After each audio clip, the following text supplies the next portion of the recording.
Hello, I'm Andrew Pritchard. Thank you for watching today's Corn Belt Regional Forecast, brought to you by Nutrien Ag Solutions. I'm going to start off taking a look at a loop of the 500 millibar height anomalies on the left, and on the right we have 24-hour precipitation totals from the European long-range model. What we're going to see as this begins to play is this ridge of high pressure over the Intermountain West right now begin to shift eastward over the Corn Belt, bringing in some warmer and quiet weather through midweek, before a trough of low pressure develops over the Rockies and begins to eject over the Central Plains, kicking off the development of a low pressure center over the Central Plains that's going to track through the Midwest towards the end of the weekend, bringing some precipitation to a lot of the Corn Belt and some cooler weather back into the area over the weekend and early next week. So let's play this through. We'll go through slowly. As we get to Wednesday evening now, that ridge of high pressure over the central U.S., we're warmer and mostly quiet. We go through a little bit further. I want to point out we get to Wednesday night into Thursday morning. We're going to see a subtle front track through the area, kicking off some light showers across, probably mostly going to be located over southern Michigan, getting into Illinois, northern Indiana, and then parts of Missouri. But we could see some precipitation stretching all the way into parts of Kansas and Oklahoma. But this is really in advance of the more robust trough that's going to kick off a well-defined area of low pressure here towards the end of the week. We see this now Friday afternoon.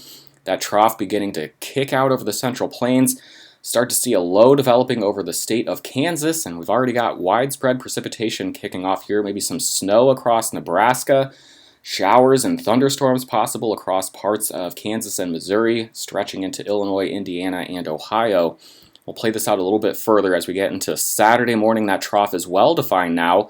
We'll see a compact low-pressure center over northern Illinois, again seeing some snow on the north side here, and we'll take a look at that in a moment. Who's going to see the most snow? Showers and thunderstorms along the cold front here, and as we get into the end of the weekend, this begins to lift off to the east. So let's take a more specific look here, a closer look at the high-resolution NAM model, and that's going to show, again, that mostly quiet weather with that high pressure over the central U.S. midweek. But there it is as we get into Wednesday night and Thursday morning. I'll show this one more time. You'll see again, here we are Wednesday evening, Wednesday night, those light showers tracking across parts of Michigan, Illinois, and Indiana.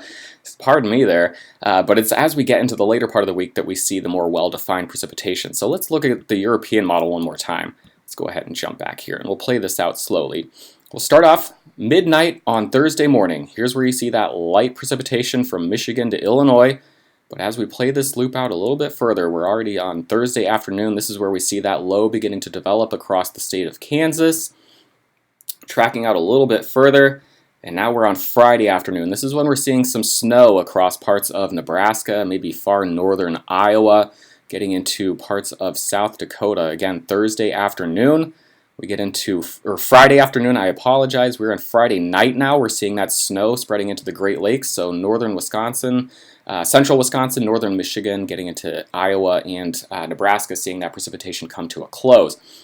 The area of low pressure on Saturday at midnight would be centered over probably central Illinois. The cold front stretching off to the southwest there, which is where we'd see showers, maybe some thunderstorms developing in this area from central Illinois into Missouri, eastern Kansas, parts of Oklahoma. That's snow on the north side again. And as we get into the back part of the weekend, here we get through Saturday afternoon, that low is already tracking off to the northeast. The cold front now from about the Illinois or the Indiana-Ohio border, stretching into parts of Kentucky and Tennessee on Saturday afternoon. And then by the time we get to Saturday night into Sunday, things are really beginning to lift off to the east. So let's look at the loop of 500 millibar height anomalies one more time. We'll just play it out. Here's that ridge midweek, the trough late week, and then on the back side of that, we'll see another ridge of high pressure move in, again bringing some cooler weather, but another several day stretch at least of some drier weather across the Corn Belt. I mentioned the cooler weather on the backside. We can take a look here. It's just going to be a total temperature roller coaster for at least the next couple of weeks here, where we do see periods of warmth here midweek. And on the backside there, you can see that cold front. You can almost watch it. Well, you can literally watch it track eastward across the Corn Belt here in the entire central and the eastern United States here. Midnight Saturday, Saturday morning, Saturday afternoon. On Saturday evening, that cold front's dividing the state of Ohio in half, stretching through Kentucky, Tennessee, all the way down to the Gulf Coast. And then as we get to the end of this loop, we'll stop it on Sunday afternoon, and now we see widespread area across the central and the eastern United States, about 15 to 20 degrees below average, which, it looks bad, but You think about the time of the year, we get that sun angle a bit higher. This really means temperatures probably in the 40s and maybe the 50s across parts of Kansas and Missouri. So it's not bitterly cold, but it might be annoyingly cold for some of us who are waiting for that prolonged, extended period of real spring-like warmth. But you know what? This is spring.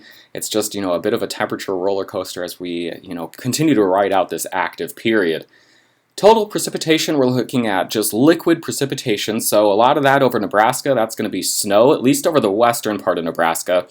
We're looking at another about half an inch to maybe an inch of total precipitation, again, from western Nebraska, across maybe southern and southeastern Nebraska, and then about half an inch across parts of Iowa. But notice there, North Dakota, Minnesota, South Dakota, you mostly miss out on this unless we see a dramatic shift in the storm system and in the track of the low, which I don't anticipate right now. It's been pretty consistent, and that's great news. This is where our attention is right now. Preparations are already underway for the snow to begin melting up there or to continue melting. They've already done a lot of work there. And if we can continue to melt that snowpack across, again, the northern plains, the upper Midwest, without dumping a lot of precipitation on it at the same time, which is what happened over Nebraska. We saw a lot of heavy snow over just a week or two. We melted it all at the exact same time that we dumped about 3 to 5 inches of liquid precipitation on top of that. So if we can avoid doing that over the northern plains, that's about best case scenario. Turn your attention down towards eastern Kansas, Missouri, state of Illinois. That's where we could see some fairly heavy precipitation with this, especially in areas that do see some thunderstorms. And that's where we're talking about an inch to maybe 3 inches, perhaps locally higher in some areas, but I think mostly about 1 to 3 inches, again, from eastern Kansas across northern Missouri into Illinois, southern Michigan, Indiana, Ohio, along that cold front from Kentucky to Tennessee. That's where we could see about an inch of precipitation. Again, higher totals where we see some thunderstorms. We'll take a look at the snowfall forecast. Again, I mentioned Nebraska. You're seeing some snow there, about 5 to 6 inches, probably going to be the most widespread total there from western to central Nebraska, maybe far southern South Dakota. And then a relatively narrow swath of maybe 2 to 3 inches across eastern Nebraska, northern Iowa, and getting into the state of Wisconsin and Michigan, where again, maybe we see some higher totals as that low becomes a little bit more well-defined from parts of eastern Wisconsin into northern Michigan, where we're talking maybe 5 to 8 inches. But again, that narrow swath, again, especially from eastern Nebraska, Iowa into southern Wisconsin, as we bring in high pressure on the backside of this storm system, and it's cooler than normal temperatures, but that still means 40s across the region for the most part, we're going to melt that snow pretty quick, especially with that high sun angle that we've got here late March, early April. So while you might be frustrated by the snow, it's not likely going to stick around long, and that is the good news here as we begin to warm up and head into the later parts of the spring where it's harder for that snowpack to really linger. Let's finish taking a look at the high temperature forecast here for the next 5 to 6 days, and again, we can just watch that cold front move through the area.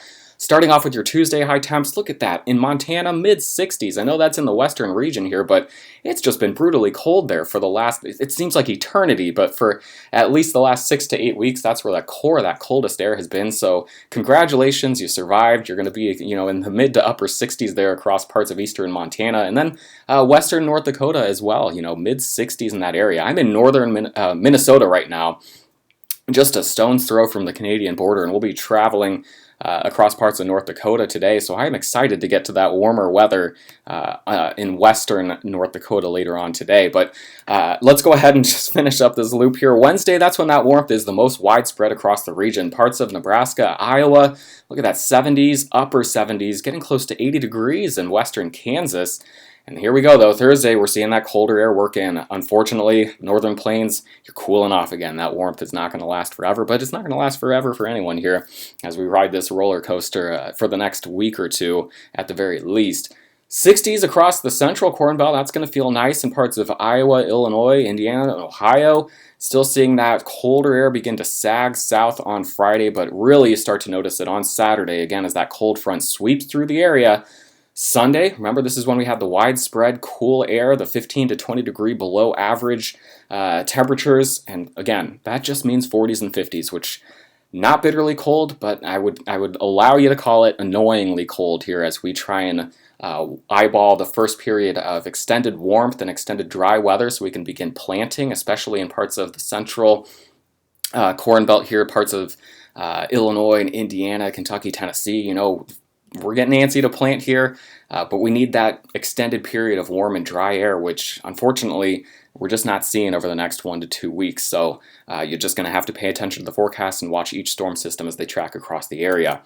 If you haven't done so already, this is how you can do that. Go to my.nutrienagsolutions.com, set up an account with your email address and a password. Once you get logged in, click on Weather Story. That's going to take you to this page right here where you'll see all the content that Eric and I are putting out every day.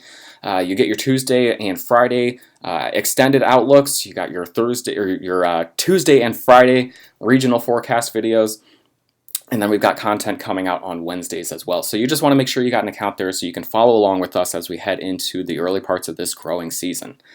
As always, Eric Snodgrass will have an in-depth look at the evolution of the next 1 to 2 weeks in our Thursday morning ag forecast video. You can find your next regional forecast right here on Friday morning. Have a great day.